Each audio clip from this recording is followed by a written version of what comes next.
Big news. President Donald Trump just made a power move, nominating retired Navy Captain Hung Cao as Undersecretary of the Navy, the second most powerful civilian in the United States Navy.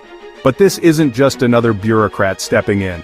Cao is battle-tested, a warrior and a man with zero tolerance for weakness. This nomination sends a message, and in this video we're going to unpack exactly what that message is. In Trump's nomination announcement, he called Cao the embodiment of the American dream, a refugee who came to the United States, clawed his way up, and fought for his country. Trump didn't hold back. He said Cao is a combat-hardened special operations officer with years in the trenches, both on the battlefield and in the Pentagon. A leader who's seen war up close and personal, and now he's being put in charge of helping rebuild America's naval dominance. Who is Hung Cao? His story starts in Saigon, 1971, born in South Vietnam. By 1975, his family fled the country as refugees, escaping the communist takeover. From refugee camps to a new life in Virginia, Cao didn't just survive, he thrived.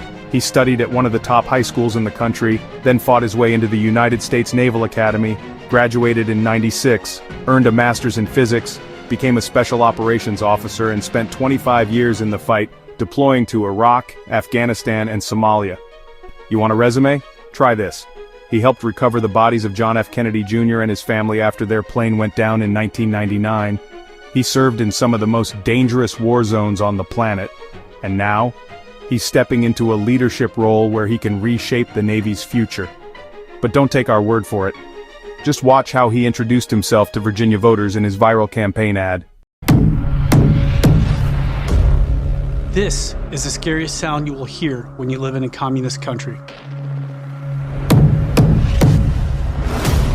This is the last sound my parents heard when their fathers were taken away in the middle of the night, and they never saw their loved ones again. That's the sound of losing your freedom, the sound of always living in fear. That's my family's real life story. We escaped from Vietnam just days before Saigon fell to the communists.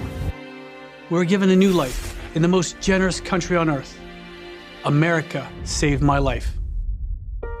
I graduated from the United States Naval Academy.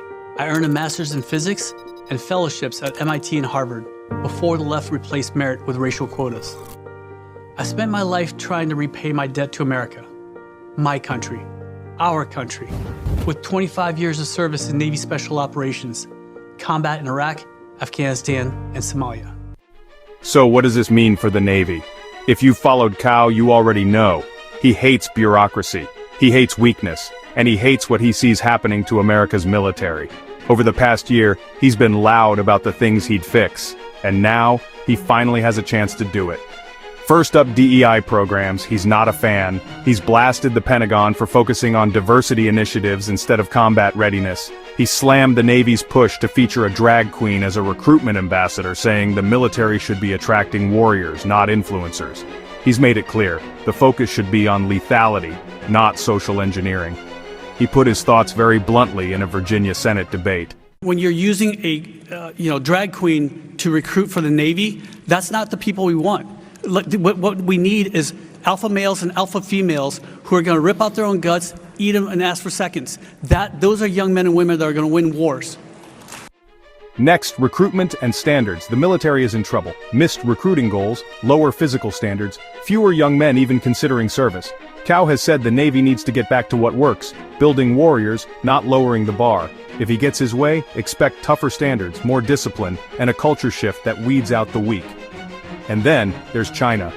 The Navy's biggest threat isn't in some diversity training seminar. It's out in the Pacific, growing stronger every single day. Cao knows it. He's fought in real-world operations and he understands what's at stake. The U.S. fleet is outnumbered, outpaced, and playing catch-up. Expect him to push hard for a bigger fleet, stronger warships, and a more aggressive strategy to keep America's enemies in check. This nomination isn't about business as usual, this is a course correction. The Navy has taken some hits, missed targets, weak leadership, a watered-down warrior culture, but Hung Cao, he's built for the fight. The question is, can he actually turn the tide? What do you think? Is this the kind of leadership the Navy needs? Or is this just another appointment in the swamp? Let us know in the comments. And if you're fired up about stronger leadership, a stronger military, and a stronger America, hit that like button, share this video, and subscribe to Veteran Spot. We bring you the stories that matter to America's warriors. Stay sharp, stay strong, stay free.